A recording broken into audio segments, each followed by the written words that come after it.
fil. Le cinéma est à l'honneur tous les mercredis dans le coup de fil avec notre spécialiste ciné, c'est Rémi. Bonjour Rémi.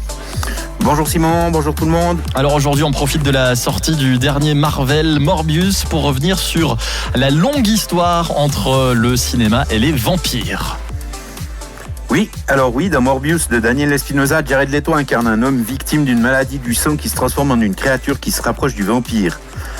Dans ce film Marvel issu de ce que l'on appelle le multivers, on ne retrouve que quelques caractéristiques propres aux vampires. Mais finalement, qu'est-ce qu'un vampire, Rémi ? Alors par définition, c'est une créature de la nuit, une sorte de mort-vivant qui doit sucer le sang des vivants pour survivre.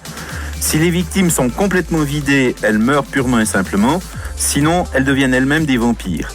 Les vampires ne supportent pas la lumière du jour, l'ail et les crucifix. Pour s'en débarrasser définitivement, il faut leur enfoncer un pieu dans le cœur et leur trancher la tête aussitôt. Cet être des ténèbres est devenu très populaire à la sortie du livre Dracula de Bram Stoker paru en 1897. Et d'ailleurs, le cinéma s'est rapidement emparé de ce personnage de Dracula. Absolument, dès 1922, Friedrich Wilhelm Murnau adapte le roman de Bram Stoker sous le titre de Nosferatu.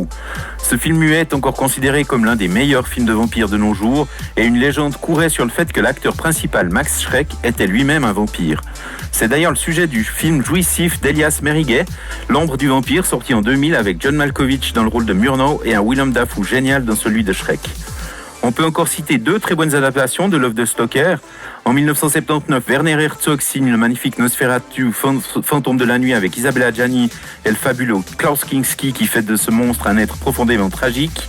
Et en 92, Francis Ford Coppola sort Dracula, une œuvre somptueuse et baroque qui permet à Gary Oldman de tenir un de ses meilleurs rôles au son de la musique magistrale de Wojciech Kilar. Rémi, est-ce que vous avez d'autres films sur le sujet à nous conseiller ?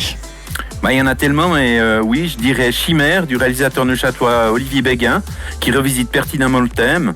Les Prédateurs de Tony Scott avec David Bowie, Catherine Deneuve et Suzanne Sarandon qui s'intéressent à l'éternité du vampire à travers un personnage qui la refuse. Et The Reflecting Skin ou L'Enfant Miroir en français de Philippe Ridley qui utilise brillamment le thème du vampirisme pour évoquer la fin de l'enfance.